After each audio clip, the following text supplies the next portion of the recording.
하나님 말씀 보시겠습니다. 에레미야 29장 32절입니다. 29장 32절입니다.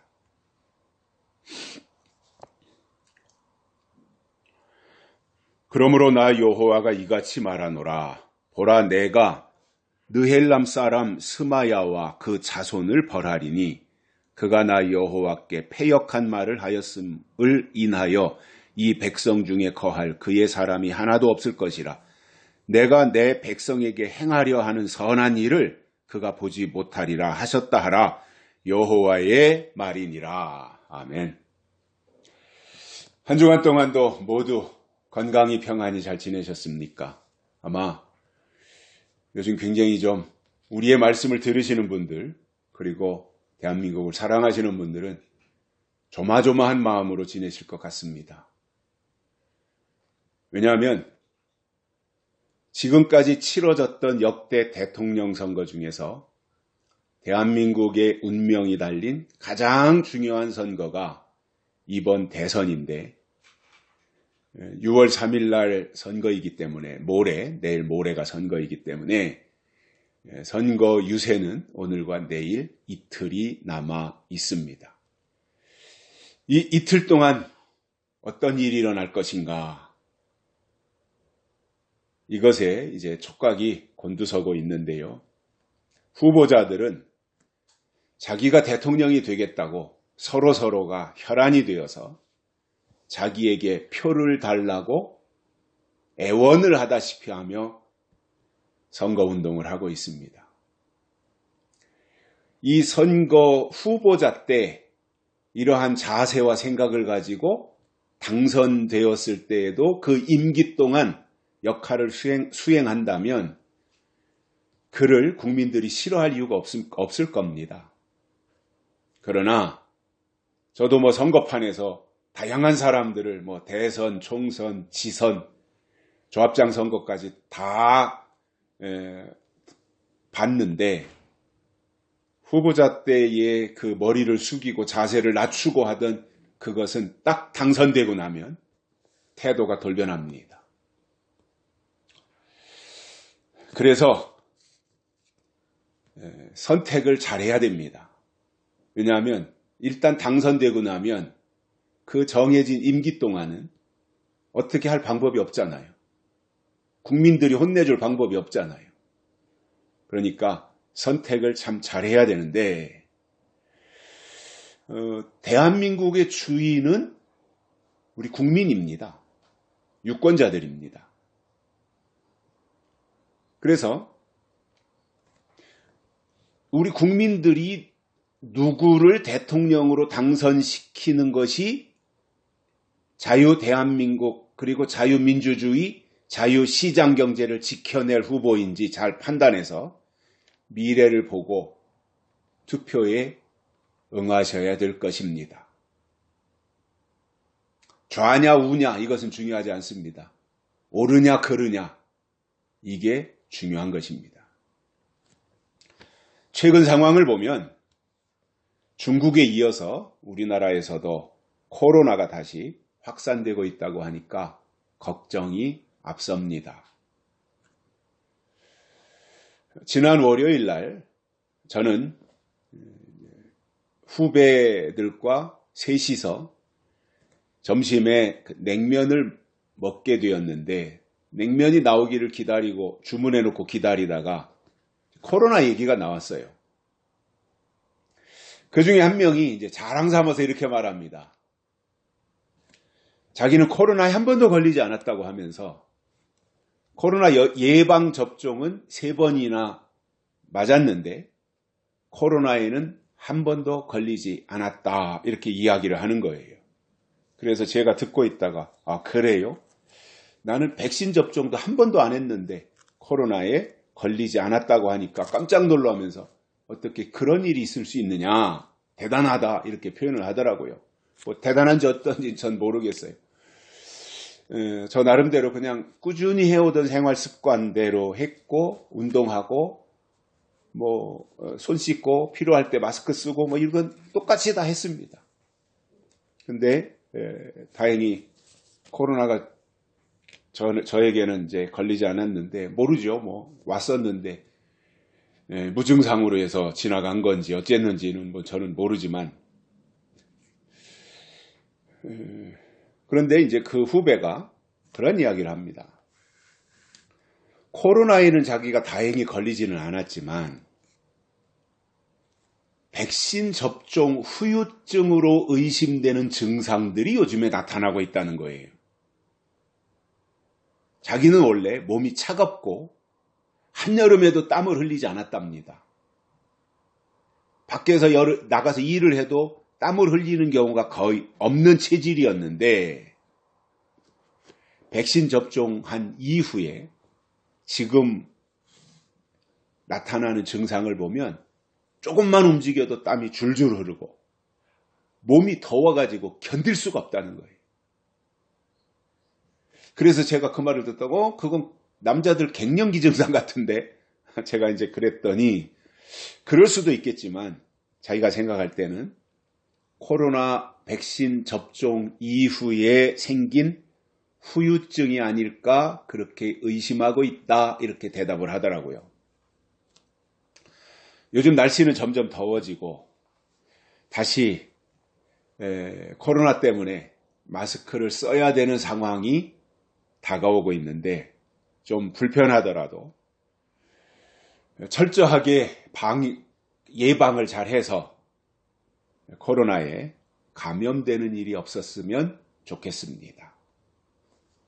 지난주에도 우리가 스마야가 제사장 스바냐에게 보낸 편지에 대해서 말씀을 드렸는데, 스마야는 하나님이 보내시지 않은 거짓 선지자다, 이 말씀을 드렸습니다. 바벨론의 포로로 잡혀가기 전에 유다 백성이 유다 나라에서 유다 땅에 거할 때 이 거짓 선지자들이 있었다면 그럴 수 있겠다, 뭐 그런 생각을 할 수 있잖아요. 그런데 왕족과 이런 특수한 사람들이 바벨론의 포로로 잡혀갔다면 정말 진정을 다해서 하나님께 매달려야 되고 하나님의 은혜를 구해야 되는 것이 정상인데, 아니 포로로 잡혀가 있으면서 그 공동체 안에 거짓 선지자들이 있었다고 하는 것이 참 굉장히 놀라운 일입니다. 이거는.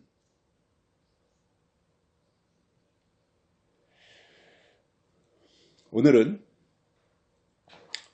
여호와 하나님이 스마야에게 하신 말씀이 무엇인지 세 가지를 깨닫고 은혜를 받겠습니다. 첫째, 스마야와 그 자손을 벌하시겠다, 이렇게 말씀하셨어요. 스마야는 거짓 선지자인데다가 제사장 스바냐에게 편지를 보내가지고 하나님이 세운 에레미야 선지자를 왜곡하고 비난했습니다. 이게 스마야가 한 일입니다. 자기가 가짜이면서 진짜로 하나님이 기름 부어 세운 눈물의 선지자 에레미야를 향해서 가짜다, 잘못됐다, 이렇게 지금 비난하고 있었던 거예요. 그 말을 들은 하나님이 에레미야 선지자에게 스마야와 그의 자손을 완전히 멸해버리시겠다, 이렇게 선언하신 겁니다. 하나님은 용서하시는 하나님이신 것은 맞지만, 그러나 가만히 있다고, 잘못해놓고 가만히 있다고 그래서 하나님이 용서하시는 것이 아니라 자기의 죄를 깨닫고 하나님께 엎드려 자복하면서 용서를 구할 때 하나님이 긍휼을 베풀어 용서하시는 거예요. 내가 하나님 앞에 용서해달라고 말하지 않는데, 내가 이렇게 잘못했다고 고백하지 않는데 하나님이 그들을 용서할 이유가 없는 거 아니에요? 스마야를 보면 자기의 잘못을 뉘우친다든가 자기가 어떤 잘못을 저질렀는지 깨닫는다든가 아니면 하나님 앞에 그것을 가지고 나가서 용서해달라고 구하지도 않았던 사람이에요. 그 결과 하나님이 스마야와 그 자손을 벌하신다고 하셨으니 여기에서 벗어날 방법은 없는 겁니다. 하나님이 이렇게 딱 집어가지고 스마야 그리고 그의 자손들 완전히 다 벌하시겠다. 거기서 어떻게 빠져나가요? 그렇다고 해서 자기가 잘못한 것을 알긴 합니까? 뉘우치긴 합니까? 회개하긴 합니까? 하나님께 몸을 낮추고 머리를 조아리고 회개를 하긴 합니까? 전혀 그런 태도가 아니잖아요. 스마야와 그 자손을 벌하시는 이유가 있습니다. 오늘 본문에 그렇게 나옵니다. 여호와께 패역한 말을 했기 때문이다. 이렇게 설명하고 있습니다. 스마야가 여호와 하나님께 패역한 말을 했다는 거예요. 그것 때문에 스마야와 스마야의 자손들을 하나님이 벌하신다는 거예요. 여기서 패역이라고 하는 단어의 뜻을 사전에서 찾아보면 도리에서 어긋나고 순리를 거스려 불순하다라고 하는 의미가 됩니다. 그러니 예레미야서에 나오는 이 패역하다라고 하는 단어는 단순히 그가 실수를 저질렀다든가 범죄를 했기 때문이 아니라 하나님께 의도적으로 불순종과 언약에 대해서 배반을 일으켰다는 말입니다. 의도적으로 했다는 거죠. 유다 백성들이 하나님과의 언약을 저버리고 우상숭배나 또는 불의를 행하면서 하나님의 말씀을 듣지 않고 발람과 같이 어그러진 길로 갔다는 말입니다. 이것은 하나님이 세운 하나님의 사람들이 하나님의 뜻을 거절하고 반역하며 자기 생각대로 했다는 말입니다. 물론 하나님의 사람들도 살면서 죄의 문제에서 자유로울 수는 없지만 문제는 그것을 깨닫고 하나님께 자복하고 회개하느냐 안 하느냐인데 스마야는 회개가 없었던 사람입니다. 예레미야 선지자는 이런 패역을 회개하지 않는 회개할 줄 모르는 그러한 백성들에게 하나님의 심판과 하나님의 재앙에 대한 경고를 반복해서 전하고 있습니다. 자, 그러면 이 패역이라고 하는 것이 도리에서 어긋나고 순리를 거스려서 불순하다라고 하는 의미가 패역이라면 패역한 말을 했다라고 할 때 그것 때문에 스마야와 그의 가정이 후손들이 다 멸망을 당하게 되는데 이 패역한 말이라고 하는 것은 뭐냐면 하나님의 말씀에 대한 거부의 의미가 있는 겁니다. 예레미야 7장 24절에 보면 그들이 내 말 듣기를 거절하고 그들의 고집대로 행했다 이렇게 말씀하고 있습니다. 하나님의 말씀 듣는 것을 거절한 거예요. 그리고 자기들 옳은 대로 자기들 고집대로 이렇게 했다는 거지요. 그래서 하나님께서 예레미야 선지자를 통해서 말씀하셔도 그들은 듣지 않았고 오히려 자기의 욕망을 따라갔던 겁니다. 자기들의 생각을 쫓아갔던 겁니다. 한번 생각해 보십시오, 여러분들이. 하나님이 보내신 선지자의 말을 듣지 않는데 하나님이 오셔서 말씀하시면 들을 것 같습니까? 예레미야 선지자의 말을 안 듣는데 하나님의 말씀을 들을 것 같습니까? 예수님은 분명 하나님이신데 예수님이 오셔서 하나님의 나라에 대해서 증거하실 때 바리새인들이나 유대인들이나 제사장들이 예수님의 말을 들었습니까? 예수님은 분명 하나님이시잖아요. 예수님은 하나님이 보내신 사람이잖아요. 그런데 예수님의 말을 들었습니까? 듣지 않고 오히려 예수님에게 누명을 뒤집어 씌워가지고 십자가에 못 박은 사람들이잖아요. 자, 그러면 여러분, 교회라고 하는 공동체는 이 세상의 친목단체와는 다른 거잖아요. 이 교회는 가장 중심, 가장 핵심에 뭐가 있느냐 하면 하나님의 뜻과 하나님의 법이 있는 거예요. 교회는 주식회사가 아니잖아요. 교회는 사단법인이 아니잖아요.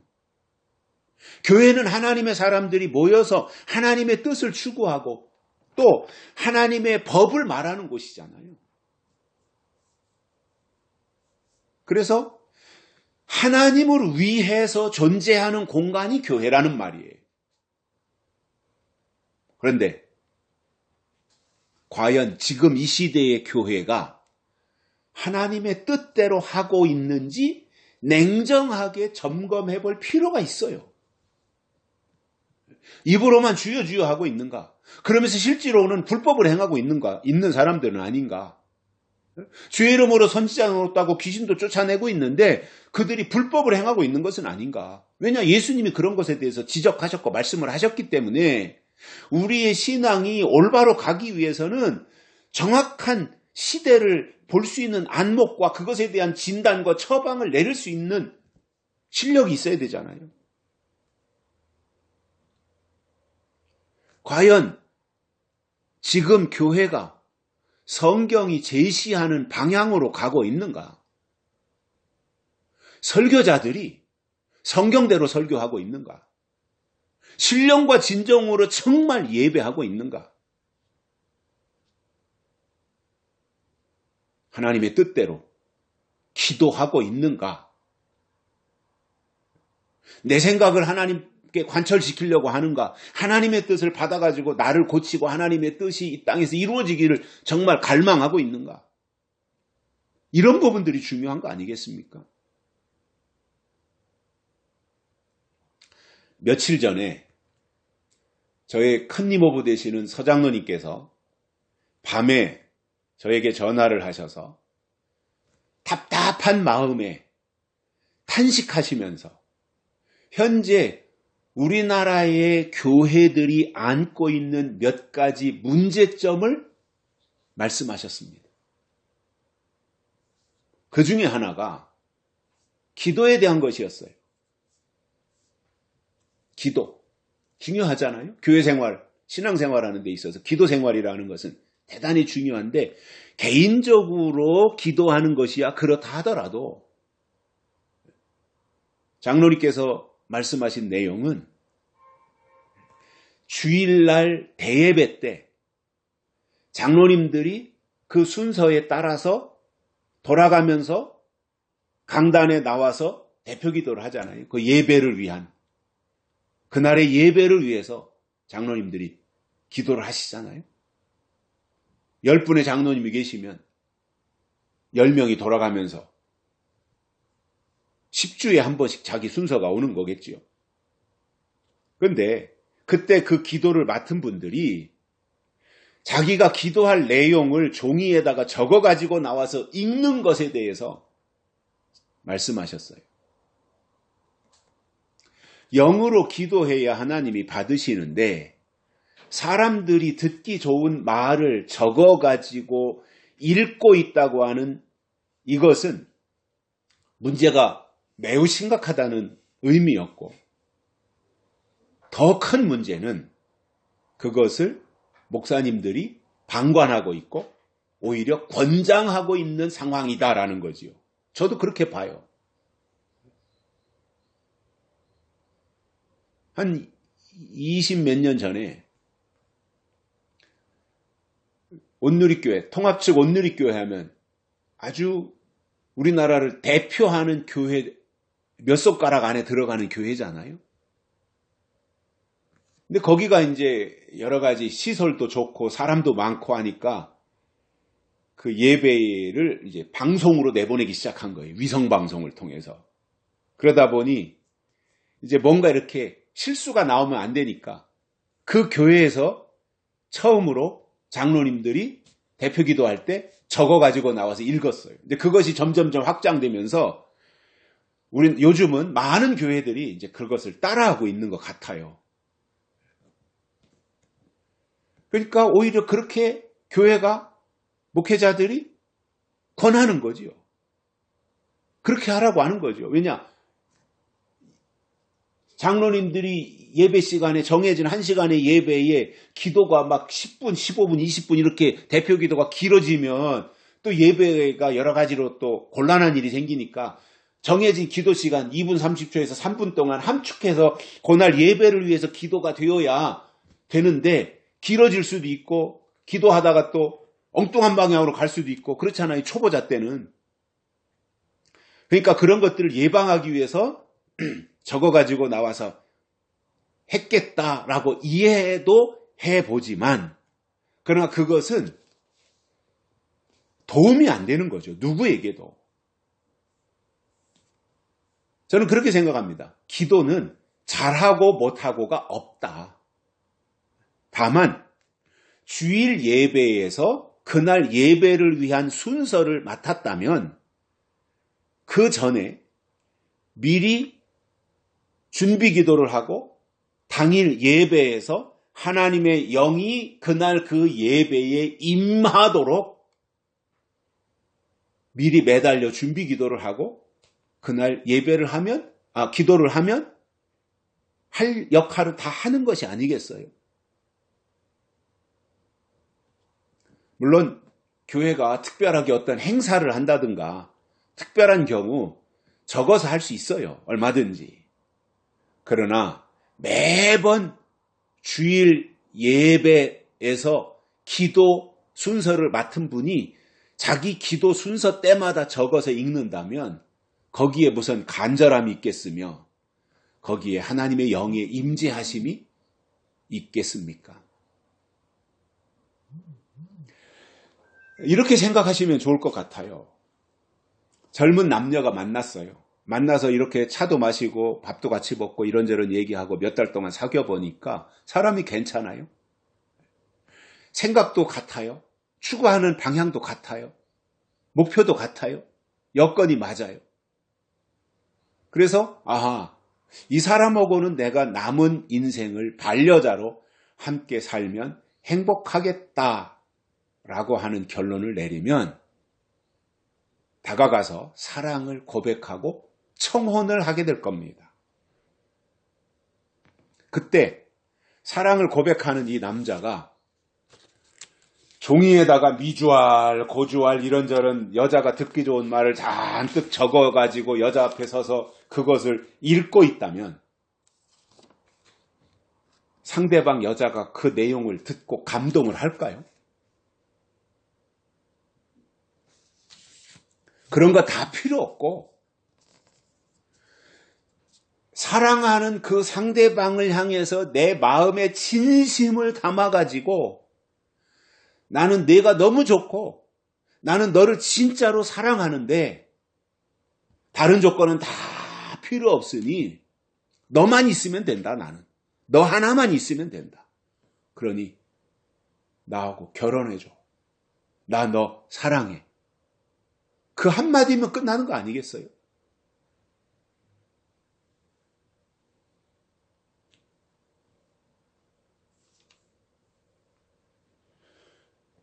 기도라고 하는 것은 하나님을 향한 고백인데 여기에 진심과 믿음을 담고 간절함으로 그날 예배에 하나님의 도우심과 하나님의 임재가 있기를 간구하면 되는 거 아니겠어요?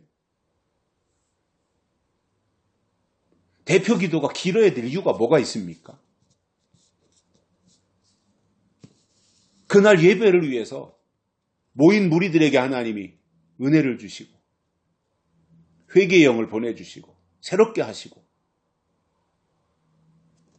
설교하는 설교자의 입술에 하나님이 성령의 감동을 주셔서 우리 모두 은혜 받게 해달라고. 그런 내용이면 되는 거 아니에요. 똑같은 내용 자기 기도 순서 때마다 똑같은 내용 기도하면 어떻습니까? 제가 오래전에 같이 저희 교회에서 신앙생활 하셨던 장로님이 계셨어요.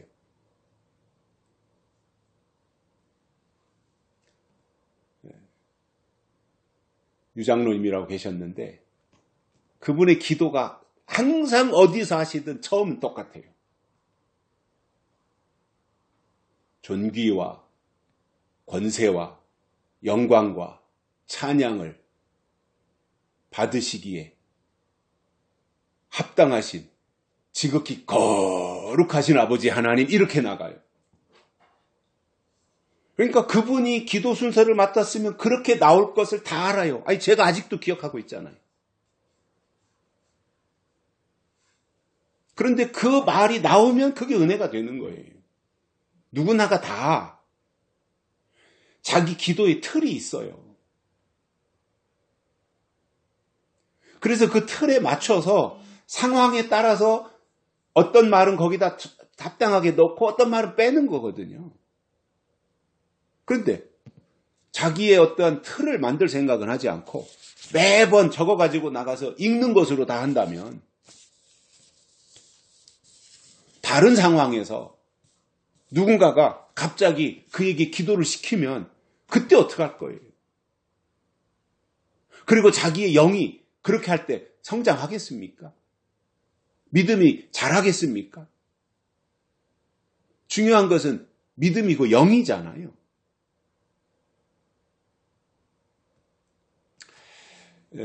제가 한 10몇 년 전에 그 교회를 방문했었거든요. 원주에 있는 제법 큰 교회예요. 아주 특수한 목회, 거기에 무슨 예수사관학교 이런 거 만들어 놓고 훈련도 시키고 세미나도 하고 하는 그러한 교회인데, 수백 명이 모이는 교회인데, 그 목사님은 그 교회가 합동측 교회인데 신앙훈련, 기도훈련 이런 것을 정말 기가 막히게 잘 시킵니다. 철저하게 시켜, 군대식으로. 그 교회의 장로님들이 여러 분이 계신데 절대로 그날 그 교회의 주보에 다음 주 주일 대표 기도는 아무개 장로님 이걸 안 적어요. 그게 순서에 아예 없어요. 그 교회는. 그러면 그날 주일날 예배 대표 기도를 어떤 방식으로 하느냐? 주일날 2시간인가 전에 장로님들이 당회실에 다 모여요.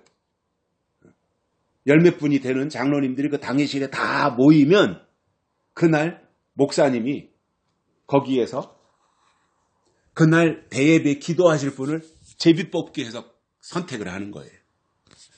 이런 통에다가 이렇게 해서 무슨 표시를 해가지고 그 제비뽑기에서 뽑힌 분이 그날 예배 기도를 하는 거예요. 그렇게 한 이후로 그 교회의 분위기가 완전히 바뀌어가지고 토요일 오후가 되면 장로님 부부들이 부부들끼리 교회에 와서 기도굴에 들어가가지고 밤새 기도하면서 하나님, 이번 주일 대표 기도 순서에 제가 뽑히게 해주십시오. 장로님 부부가 그 기도하고 있답니다. 그리고 그날 심지 제비뽑기에서 뽑히잖아요. 2시간 전에. 그러면 2시간 동안 또 굴 속에 들어가서 그날 예배에 기도할 내용을 거기서 또 기도하고 있다는 거예요. 그리고 와서 기도한다는 거예요. 예배에 참석하고 기도한다는 거예요.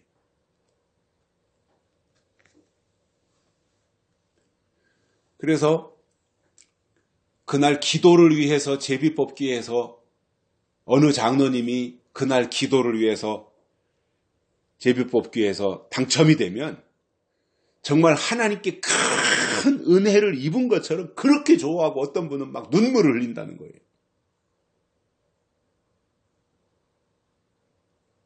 그런데 반대로 몇 달이 지나고 6개월, 8개월 이렇게 지나도 자기가 그날 대표 기도에 선정이 되지 않으면 마치 하나님께 버림받은 사람이 된 것처럼 생각해가지고 얼굴에 근심이 가득 차서 며칠씩 금식 기도도 하고 이번 기도에는 순서에 뽑히게 해달라고 하나님께 매달린다고 합니다.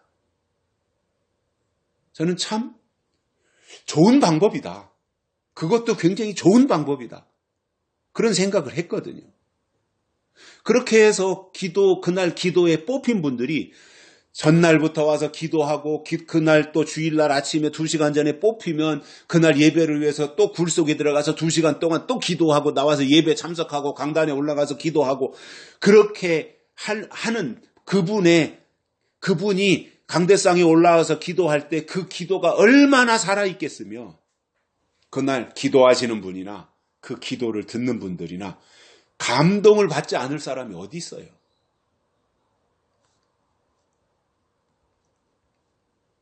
신앙생활이라고 하는 것은 곧 영적인 생활인데 여기에 말씀과 기도는 가장 중요한 요소예요. 필수예요. 그러나 패역해지면 영적인 부분은 없어지고요. 육만 남아있으니 스마야와 스마야 자손들처럼 하나님께 벌을 받게 되는 겁니다. 요한계시록에도 보면 패역한 말이 나타나는데 계시록 13장 5절에 보시면 또 짐승이 큰 말과 참남된 말 하는 입을 받고 또 42달 일할 권세를 받으니라. 큰 말과 참남된 말을 한다는 거예요. 또 13장 6절에 보면 짐승이 입을 벌려 하나님을 향하여 회방하되, 하나님을 회방한답니다. 이 짐승들이, 이 거짓 선지자들이 그의 이름과 그의 장막 곧 하늘에 거하는 자들을 회방하더라, 이렇게 말씀하고 있습니다. 그러니까 여기서 큰 말과 참남된 말을 한다는 것은 스스로 자기를 높이는 것이고 자기를 보여 하나님이라고 한다는 것인데, 이러한 패역이 어디 있습니까, 세상에? 이렇게 되면 그들 속에 하나님의 영이 없고 하나님의 뜻을 저버리는 말을 하며 하나님을 회방하게 된다는 것입니다. 우리가 볼 때 하나님을 믿는다고 하는 사람들이 하나님을 향해 회방을 놓는다는 것은 말이 안 되잖아요. 어떻게 하나님의 일을 회방 놓을 수 있습니까? 하나님의 일이 이루어지고 하나님의 일이 잘 되고 하나님의 일이 성공하기를 바라는 것이 하나님을 믿는 사람들의 공통된 인식이고 생각이며 마음이지 않겠어요? 그런데 이 짐승에게 속하면 그렇게 된다는 거예요. 양심에 화인 맞아가지고.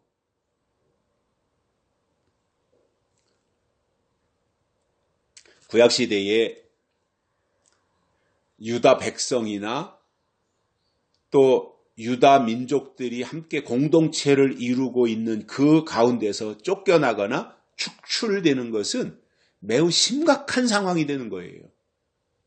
지금처럼 서울에서 쫓겨나면 저 대전에 가서 살고, 대전에서 쫓겨나면 대구에 가서 살고, 대구에서 쫓겨나면 경주에 가서 살고, 이런 상황이 아니라 그렇게 집단 생활, 시족 사회로서 이렇게 살아가던 그 시대에 그 백성들 가운데서 쫓겨난다고 하는 것은 곧 죽음을 의미하는 그 시대였던 겁니다.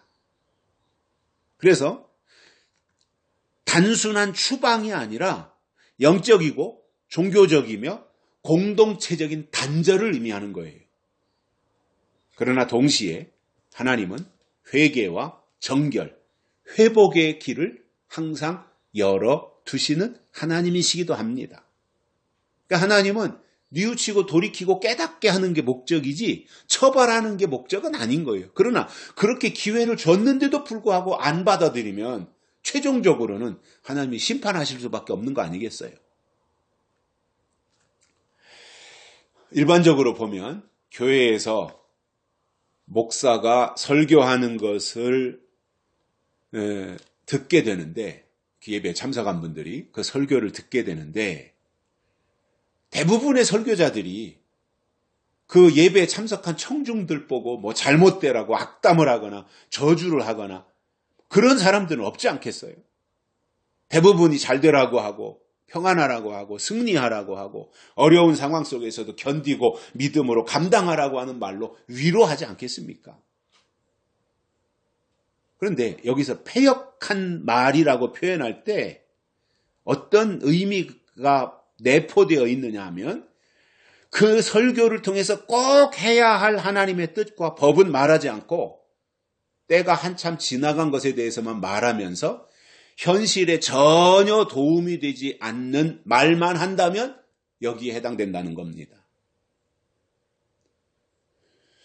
더욱이 하나님의 뜻을 거역하는 잘못된 주장만 늘어놓거나 때에 대해서는 말하지 않고 거짓 주장을 한다면 그것은 하나님께로 가겠다는 사람들에게 패역한 말을 하는 꼴과 똑같다는 겁니다. 우리가 반복해서 듣고 있습니다만 거짓 선지자는 하나님은 말하는데 이 시대에 나타내시려고 예비하신 하나님의 뜻은 말하지 않아요. 또 과거에 역사하신 하나님은 말하는데 앞으로 하나님이 하실 일이 무엇이고 어떻게 역사하실지에 대해서는 말하지 않는 거예요. 2000년 전에 성령으로 잉태하여 이 땅에 오신 예수님은 정확하게 말하는데 앞으로 하나님의 때가 차면 이 땅에 다시 오실 예수님에 대해서는 구체적으로 강조하거나 말하지 않는 겁니다. 이것이 패역한 말이에요. 이런 말을 하는 스마야와 그 자손들을 하나님이 심판하신 것처럼 지금도 그렇게 말하면 하나님이 하실 일에 대해서 말하지 않고 될 일에 대해서 말하지 않고 이루어질 일에 대해서 말하지 않고 이루어진만 말하고 이루어진 말만 말하고 된 일만 말하고 하신 일만 말한다면 그것은 스마야와 똑같은 것이다. 그 말씀을 하고 계신 겁니다. 두 번째로는 유다 백성 중에 거할 그의 사람이 하나도 없을 것이다 이렇게 말씀하고 있어요. 스마야의 후손들 중에는 유다 백성 중에 함께 거할 사람이 아예 없다는 말입니다. 여러분, 대한민국 사람이 한국 땅에서 사는 것은 당연한 권리예요. 또 대한민국에 살다가 여러 가지 여건상 대한민국에 살 수 있는 상황이 안 돼서 외국으로 이민을 가서 10년, 20년 살다가 도저히 그 이민간 그 땅에서 살 수 있는 상황이 안 되어서 다시 고국으로 돌아오는 것도 얼마든지 가능한 일이에요. 그건. 마찬가지로 유다 출신이라면 유다 나라에서 유다 백성과 함께 거하는 것은 지극히 정상적인 일입니다. 그렇지만 스마야의 후손 중에는 한 명도 유다 백성 중에 거할 사람이 없을 정도로 그 가문이 멸문지화를 당한다는 말입니다. 폭망하는 거죠.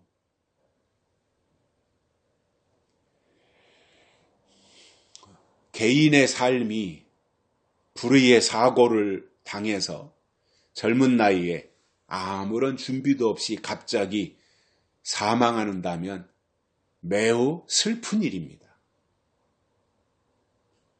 그러나 그에 못지않게 그의 가문이 졸지에 무너지고 그 동네에서 또는 그 지역에서 또는 그 나라에서 같이 살지 못하고 쫓겨난다면 그것도 견디기 어려운 일이에요.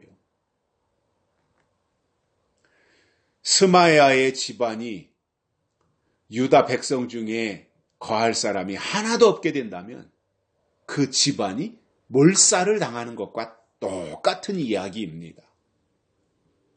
이것은 스마야가 하나님의 말씀을 거역하고 하나님을 등진 결과 하나님으로부터 심판을 당한다는 말입니다.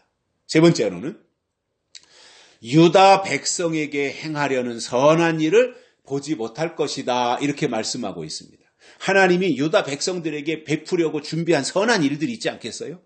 유다 백성들에게 주실 하나님이 예비한 축복이 있지 않겠어요? 그런데 스마야와 스마야의 후손들은 그것에서 외면된다는, 거기에 동참하지 못하고 배제된다는 말입니다. 얼마나 무서운 말이에요, 이게. 다시 말하면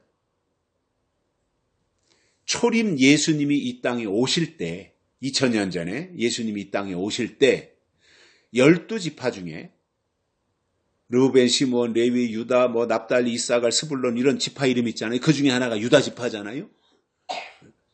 근데 예수님이 그 12지파 중에 유다 지파를 통해서 이 땅에 오셨어요. 마태복음 1장에 나오는 예수님의 족보를 보면 예수님은 다윗 왕의 자손이며 유다 지파의 출신이라고 설명하고 있습니다. 또 히브리서 7장 14절에는 이렇게 되어 있습니다. 우리 주께서는, 예수님께서는 유다로부터 나신 것이 분명하도다 이렇게 말씀하고 있어요. 그러니까 예수님이 유다 지파를 통해서 나셨다라고 하는 것을 확실하게 밝히고 있는 거예요. 그러니까 예수님은 유다의 후손이잖아요. 유다 민족, 유다 지파의 후손으로 예수님이 이 땅에 오셨다는 거예요. 이게 얼마나 축복된 거예요. 메시아가 유다 지파를 통해서 오셨으니, 유다의 후손으로 오셨으니 얼마나 영광된 거고 축복된 겁니까?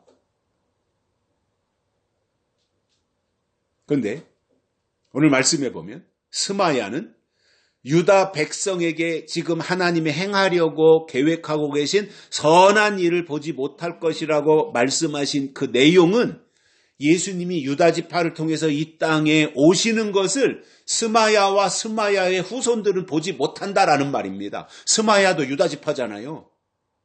유다 지파인데도 불구하고 거짓 선지자 노릇을 했기 때문에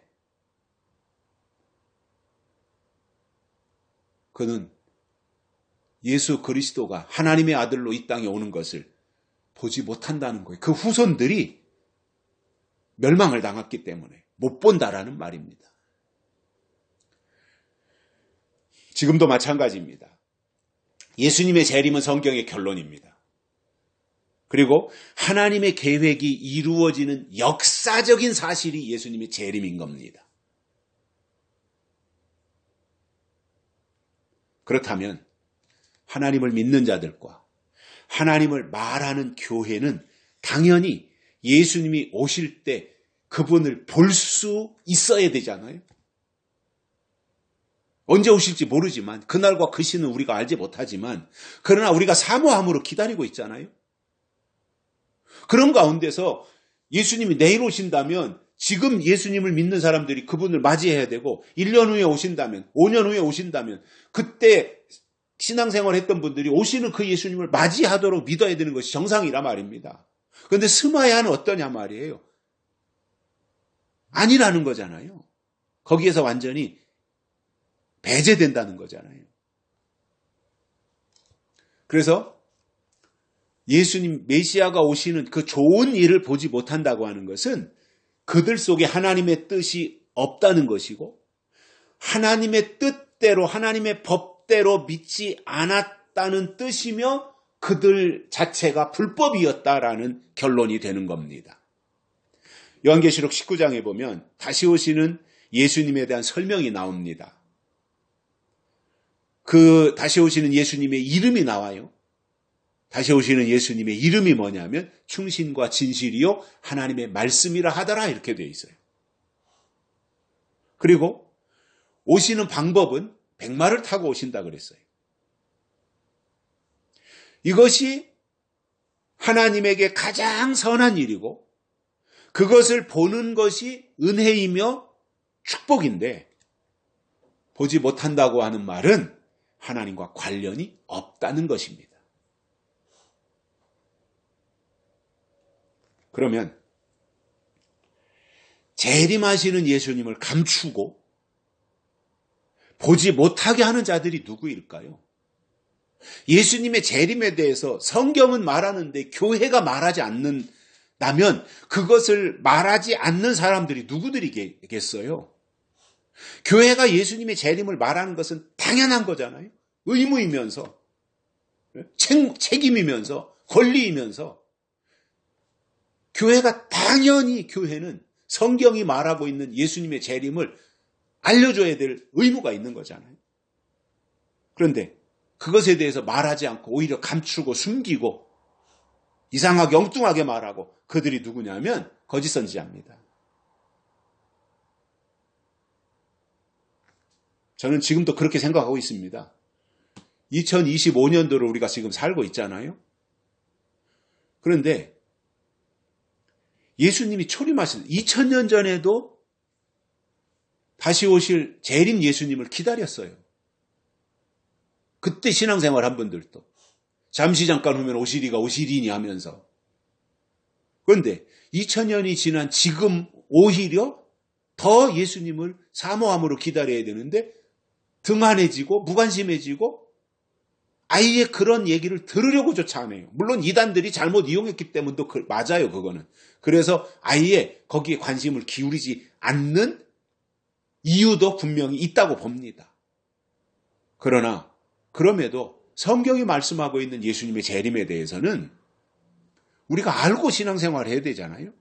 그런데 그것에 대해서 말하지 않는다면 그는 거짓 선지자라는 거예요.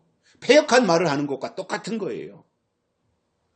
그래서 이 거짓 선지자는 나타나서 활동할 때가 되면 하나님의 뜻은 감추고 예수님을 보지 못하게 하며 철저하게 적그리스도를 세우는 일을 하는 것이 바로 이 거짓 선지자입니다.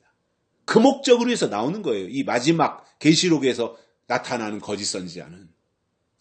다시 오시는 예수님을 보지 못하게 하고 그리고 눈에 보이는 적그리스도를 하나님으로 세워서 섬기게 만드는 그 일을 하기 위해서 나오는 것이 이 거짓 선지자, 이 짐승들인 겁니다. 그렇게 할 때 거짓 선지자가 적그리스도 섬기는 그 일을 할 때, 적그리스도 세우는 그 일을 할 때 그쪽으로 치우쳐서 거짓 선지자의 말만 들으면 어떻게 되겠습니까? 그때부터 그에게는 다시 오시는 예수님에 대한 약속과 그것에 대해서 설명하는 요한계시록의 내용이 귀에 들어오지 않습니다. 사도 요한은 요한일서 4장에서 영을 다 믿지 말라. 그리고 영들이 하나님께 속하였나 시험하라 이렇게 말씀하셨어요. 즉 검증하고 분별하는 것이 우선이다 말입니다. 그런데 신앙이 편향되어 가지고 거짓 선지자의 말만 죽어라 듣고 따라가면 그 결과가 어떻게 되겠습니까?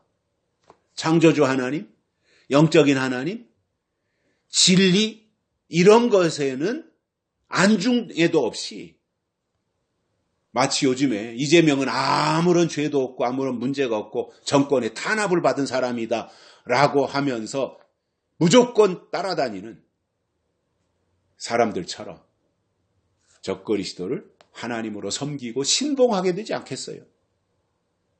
한쪽으로 편향되어서 치우쳐가는 거 아니겠어요? 스마야의 후손들이 유다지파를 통해서 예수님이 오시는 것을 보지 못하는 것처럼 지금도 하나님의 약속이 누락된 거짓 신앙에 머물러 있으면 다시 오시는 예수님을 보지 못하는 겁니다. 영으로 하나님을 믿는 이 시대의 성숙한 분들은 하나님이 때를 따라주시는 예언의 말씀에 순종하고 그 말씀대로 믿게 되어 있습니다. 이것은 진리입니다. 그렇게 가게 되어 있는 겁니다. 구조가.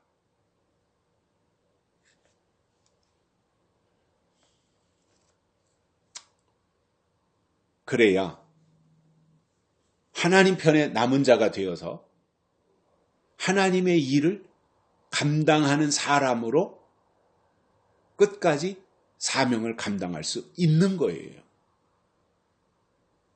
결론으로 하나님이 스마야에게 하신 이 말씀을 영으로 받아서 우리의 마음속에 담고 패역한 말로 하나님의 뜻을 거역하지 말아야 하며 끝까지 하나님의 약속대로 믿음을 지키는 종들이 되시기를 주의 이름으로 축복합니다. 살아계신 하나님 아버지 감사합니다. 오늘 또 우리를 불러주시고 하나님의 말씀을 듣게 해주셔서 감사를 드립니다. 오늘 주신 말씀 우리의 마음판에 새기고 기억하면서 우리가 이 땅에서 살면서 하나님이 예레미야 선지자를 통해서 스마야에게 하신 이 말씀을 우리가 기억하고 패역하거나 패역한 말을 하지 않고 하나님의 뜻을 말하며 하나님의 때를 기다리며 하나님의 법으로 우리의 믿음을 강화해가는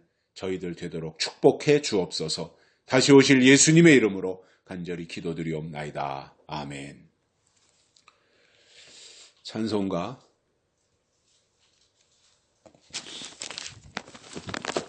439장 부르시면서 헌금 드리시겠습니다. 439장입니다.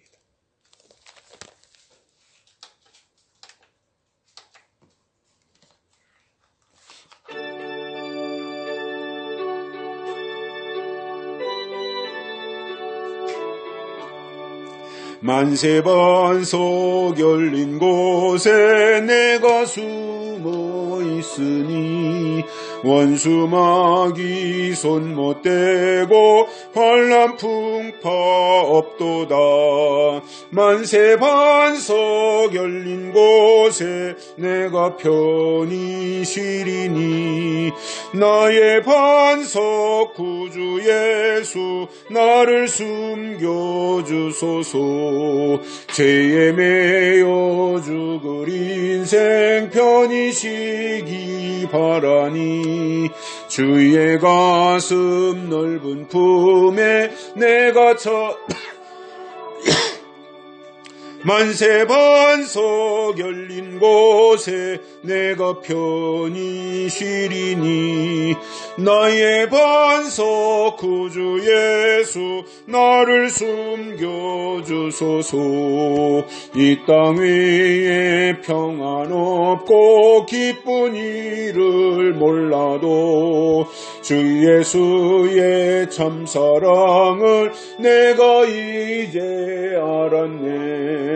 만세반석 열린 곳에 내가 편히 쉬리니 나의 반석 구주 예수 나를 숨겨주소서.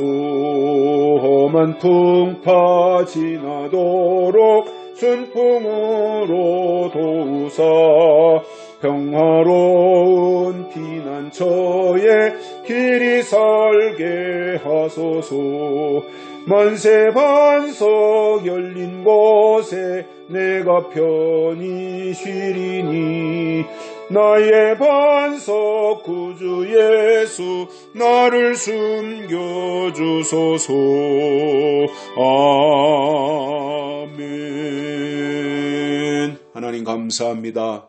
오늘 또 복된 주일에 하나님을 예배하게 하여 주시고 또 오늘 또 우리에게 주신 말씀들을 통해서 깨닫고 그 말씀대로 살기를 다시 한번 다짐하는 사랑하는 우리 지체들에게 하나님의 놀라운 은혜가 임하게 하여 주시고 더 큰 일을 감당해낼 수 있는 믿음을 더하여 주시옵소서. 하나님께 헌금을 드렸습니다. 손길과 가정 위에 놀라운 하나님의 은혜가 있게 하여 주시고 하나님의 영광을 위하여 쓰임받을 수 있도록 복을 내려 주시옵소서. 손길과 가정 위에 하나님의 놀라운 은혜가 있게 하여 주시고 더 큰 일을 감당할 수 있도록 하나님께서 필요한 것을 채워 주시옵소서. 쓰여지는 곳에도 놀라운 하나님의 역사가 있게 하여 주시고 무엇보다도 이 시대에 사모하면서도 방향을 제대로 알지 못하고 갈 바를 알지 못하는 가운데 신앙생활을 방황하고 있는 그러한 사랑하는 심령들을 하나님이 불쌍히 여기시고 그들이 하나님의 때를 알고 또 하나님이 제시하시는 믿음의 방향으로 나아갈 수 있도록 하나님께서 그들을 지도하여 주시고 그러한 역할을 우리가 감당할 수 있도록 우리에게 필요한 것을 더하여 주시옵소서. 연금이 쓰여지는 곳에도 놀라운 하나님의 역사가 있게 해주시고 더 큰 일을 행할 수 있도록 하나님의 은총을 넘치게 우리에게 제공해 주시옵소서. 이제는 충성된 증인으로 죽은 자들 가운데서 먼저 나시고 땅의 임금들의 머리 대신 우리 주 예수 그리스도의 은혜와 죄에서 우리를 해방하시고 나라와 제사장으로 삼으시는 하나님 우리 아버지의 극진하신 사랑하심과 우리를 진리 가운데로 인도하시고 예언의 말씀을 통해서 장래 일을 알게 하시는 성령님의 감화 교통 위로 내주 충만하심이 오늘도 하나님 앞에 나와 말씀을 듣고 이 말씀이 이유가 되어서 하나님의 뜻대로 살면서 하나님의 뜻을 말할지언정 패역한 말을 하지 아니하고 하나님의 사람으로 끝까지 승리하는 삶을 살기를 원하는 사랑하는 종들의 머리 위에와 가정과 자녀들과 기도하는 모든 제목 위에 이제로부터 영원토록 함께 있을지어다. 아멘.